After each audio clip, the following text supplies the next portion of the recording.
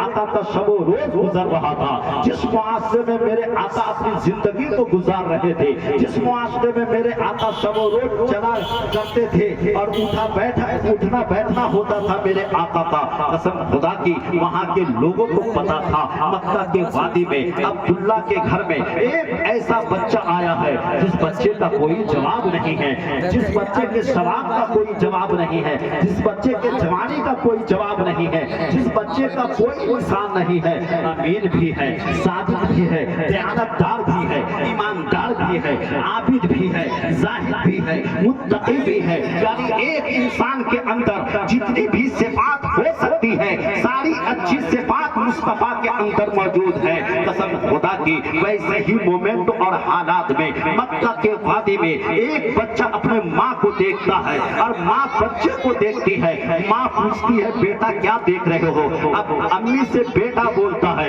امی آپ کے جسم پہ جو کپڑا ہے اس پر 18 سے زیادہ پیبند لگے ہوئے ہیں اور کچھ جگہ سے آپ کا کپڑا پھٹا ہوا ہے، امی میرا دل یہ گوارا نہیں کرتا ہے کہ پھٹا پرانا لباس آپ پہنے، امی جان کوئی میرے گھر کا یا میرے اس معاشرے کا کوئی ایسا آدمی ہو جو آپ کو کپڑا دے دے تاکہ آپ کا جسم ڈھک جائے، قربان جاؤ مسلمانوں، اسی کو ایچ مائیکل ہارٹ نے کہا تھا مصطفیٰ جان رحمت کے بارے میں، ذرا ذہن کو قریب کرو، بچے نے اپنے ماں سے کہا کپڑا جو پہنی ہے اس پہ لباس، اس لباس سے آپ کا جسم نظر آ رہا ہے اور جسم ڈھکتا نہیں ہے، پھٹا ہوا لباس ہے، پیبند بہت لگے ہوئے ہیں، کسی سے مانگ لیا جائے، کسی سے خرید لیا جائے، کسی سے ادھار کپڑا لے لیا جائے۔ امی نے کہا بیٹا یہ مکہ کی وادی ہے اور مکے کا اتنا برا حال ہے کہ ابھی کوئی کپڑا دینے کے لیے مجھے تیار نہیں ہے۔ اسی اسنا میں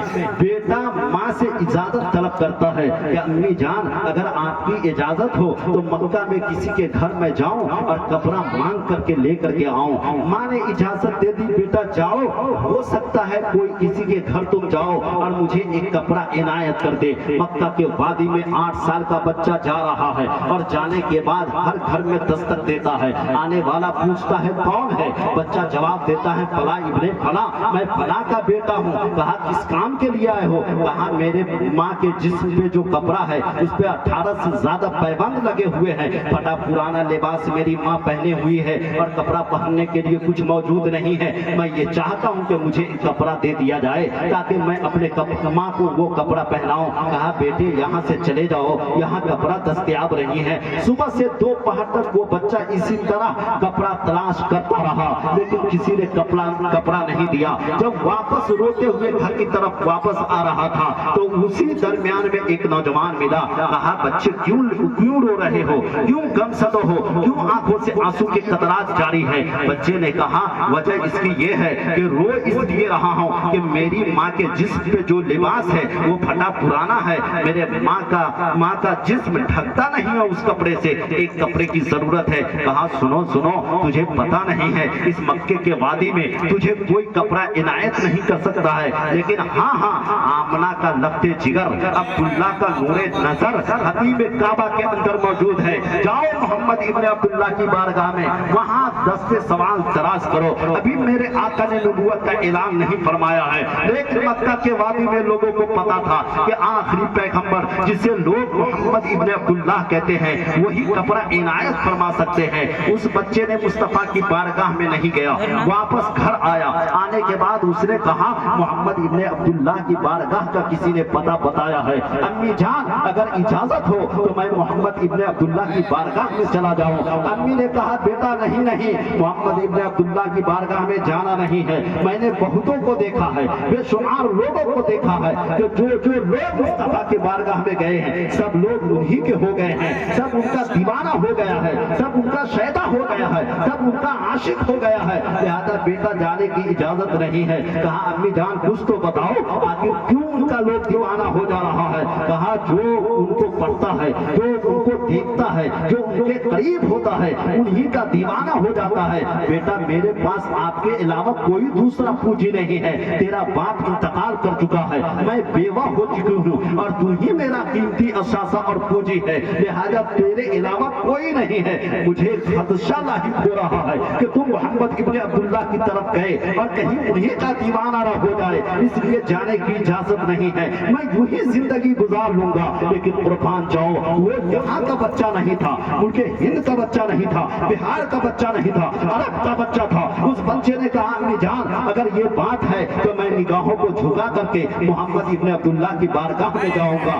کانوں کو بند کر کے محمد ابن عبداللہ کی بارگاہ میں جاؤں گا, اپنے نگاہوں کو جھکا کر کے مصطفیٰ کی بارگاہ میں جاؤں گا اور یہ عرض کروں گا اے محمد ابن عبداللہ, میں آپ کے جمال جہاں آرا کا مشاہدہ کرنے کے لیے نہیں آیا ہوں, میں آپ کا خطبہ پڑھنے کے لیے نہیں آیا ہوں, میں آپ کی بات سننے کے لیے نہیں آیا ہوں. اے محمد ابن عبداللہ, میں آپ کی بارگاہ میں ایک سائل بن کر کے آیا ہوں, مجھے ایک کپڑا درکار ہے. قسم خدا کی ماں نے یہ اجازت دے دی. بچے کی نگاہیں جھکی ہوئی تھی, مصطفیٰ جان رحمت گھر میں کعبہ میں موجود تھے. ایک بچہ 8 سال کا مصطفیٰ کی بارگاہ میں بڑھتا ہے, بے شمار لوگ مصطفیٰ کے ساتھ ہے. آنے والا بچہ آتا ہے, جیسے دستے سوال تراش کرتا ہے, میرے آقا کھڑے ہو جاتے ہیں, پوچھتے ہیں بچہ ضرورت کس بات کی ہے؟ کہا میری والدہ کو کپڑا نہیں ہے. میرے آقا صلی اللہ تعالیٰ علیہ وسلم نے کالی کملی بڑھا دیا ہے. بڑھانے کے بعد بچہ کپڑا پکڑا ہے اور پکڑنے کے بعد واپس لوٹنے لگا ہے.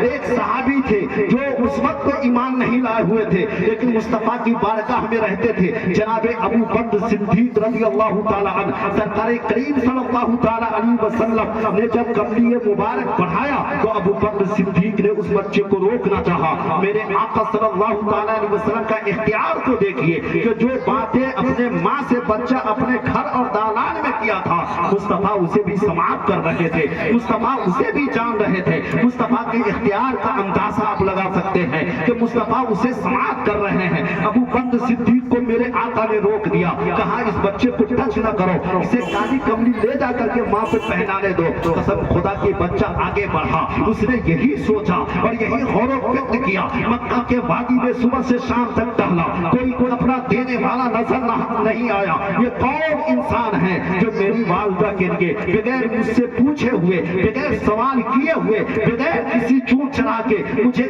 کپڑا عنایت فرما دیا. ابھی مصطفیٰ کو دیکھا بھی نہیں ہے, مصطفیٰ کو سنا بھی نہیں ہے, مصطفیٰ کی بارگاہ میں گیا اور واپس لوٹا ہے. ابھی لوٹ رہا تھا کہ دل کی دنیا بدل رہی تھی, لوٹ رہا تھا کہ ایمان معجزن ہو رہا تھا, لوٹ رہے تھے کہ مصطفیٰ جان رحمت کی محبت دل میں جذب کر چکی تھی. بچہ جا رہا ہے, مصطفیٰ کے بارے میں سوچ رہا ہے, بچہ جا رہا ہے, مصطفیٰ کے اخلاق کے بارے میں سوچ رہا ہے, بچہ جا رہا ہے, مصطفیٰ کی سخاوت کے بارے میں سوچ رہا ہے. بچہ گیا اور ماں کو کپڑا عنایت فرمایا. بچے سے ماں نے کہا بیٹا کپڑا کس نے دیا؟ کہا محمد ابن عبداللہ نے دیا. کہا کوئی کلام ہوا؟ کہا کوئی کلام نہیں. کہا کوئی گفتگو ہوئی؟ کہا کوئی گفتگو نہیں. بغیر کسی سوال و جواب کے مجھے کالی کملی بڑھا دیا اور میں کپڑا لے کر کے آپ کی بارگاہ محبت میں پہنچ چکا ہوں. اتنا کہنا تھا کہ ماں نے کہا بیٹا کپڑا تو میں پہن لوں گی, لیکن سنو ذرا ان کا جائزہ لینا کہ آخر وہ کون انسان ہے, وہ کیسے انسان ہے, ان کا اخلاق کیسا ہے, ان کی سخاوت کیسی ہے. بیٹے نے کہا امی جان آپ کو پتا نہیں ان کی سخاوت کے بارے میں, لوگ ان کو محمد ابن عبداللہ کہتے ہیں اور میں نے یہ سنا ہے کہ مکے کے وادی میں جب وہ آخری پیغمبر آئے تو جن کے پاس رہنے کے لیے گھر نہیں تھا, مصطفیٰ کی آمد کی برکت سے رہنے کے لیے گھر مل گیا. جس سے پہننے کے لیے کپڑا نہیں تھا, مصطفیٰ کی بدولت اسے کپڑا نصیب ہو گیا. مصطفیٰ کی بدولت اللہ تبارک و تعالیٰ نے یتیموں کا سہارا کسی اور کو نہیں بنایا, مصطفیٰ کو بنا دیا. ماں نے کہا میرے دل میں یہ اثر کر گئی تیری بات, میں یہ چاہتی ہوں کہ مصطفیٰ کا دیدار ہو. بچے نے کہا میں یہ چاہتا ہوں مصطفیٰ کا دیدار ہو. وہ مصطفیٰ کی بارگاہ میں گئے اور جانے کے بعد بے اختیار یہی کہا جو ابو بکر نے کہا, جو عمر نے کہا, جو علی نے کہا, جو بلال نے کہا, جو سلمان نے کہا, جو صہیب نے کہا اشہد ان لا الہ الا اللہ محمد رسول اللہ. یہ مصطفیٰ جان رحمت صلی اللہ علیہ وسلم کا کریکٹر تھا, یہ تو اس وقت کی بات تھی جب میرے آقا مکہ کے وادی میں تھے، لیکن آج میرے آقا صلی اللہ تعالیٰ علیہ وسلم اس دار فانی سے کوچ کیے ہوئے میرے آقا کو 1500 سال ہو چکے ہیں، لیکن جن لوگوں نے میرے مصطفیٰ جان رحمت صلی اللہ تعالیٰ علیہ وسلم کے اسٹیٹس کو پڑھا، ان کی زندگی کو پڑھا، ان کے کارنامے کو پڑھا، ان کے اختیار کو پڑھا، ان کے اخلاق کو پڑھا، ان کی کتاب کو پڑھا، ان کی سنت و سیرت کو پڑھا، اس نے کیا کہا آپ نے غور کیا؟ یا آپ موبائل کا زمانہ ہے، آپ دیکھ لیجئے جو 1400-1500 سال پہلے صحابہ نے کہا وہی آج بھی لوگ کہہ رہے ہیں۔ اے مصطفیٰ آپ کا جواب نہیں ہے، اے مصطفیٰ آپ کی سخاوت کا جواب نہیں ہے، اے مصطفیٰ آپ کی عطا کا جواب نہیں ہے، اور جواب ہوتا بھی کیسے؟ میرے آقا صلی اللہ علیہ وسلم کے بارے میں استاد زمان فرماتے ہیں کہ منگتا تو ہے منگتا، کوئی شاہوں میں دکھا دے جس کو میرے سرکار سے ٹکرا نہ ملا ہو، آتا ہے فقیروں پہ انہیں پیار کچھ ایسا، خود بھیک دے اور خود کہے منگتے کا بھلا۔ کون ہے ایسا گدا مصطفیٰ کے علاوہ جو خود عنایت بھی کرے اور دعا بھی کرے؟ سبحان اللہ۔ حضرت سلمان فارسی کہتے ہیں میں مصطفیٰ کی بارگاہ میں آیا، بلال کہتے ہیں میں مصطفیٰ کی بارگاہ میں آیا۔